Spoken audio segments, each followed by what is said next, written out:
Do you want to know your Wi-Fi password in just a few minutes? Ever forgotten it and struggled to reconnect? Well, today's your lucky day. In this video, I'll show you a simple trick using Command Prompt to reveal your hidden Wi-Fi password. Let's dive in and get connected.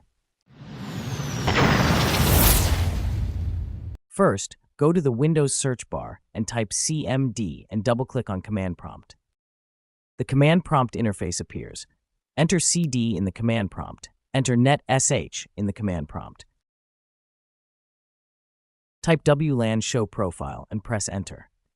This command lists all the Wi-Fi network names saved on your computer. Enter WLAN show profile and Wi-Fi name and key equals clear and press Enter. This command displays the password for the specified Wi-Fi network and some network information. In the security settings, look for key content. This is your Wi-Fi password. Let's confirm it. Go to the Wi-Fi icon, find Stormfiber D058, forget the network, and enter the password again to reconnect.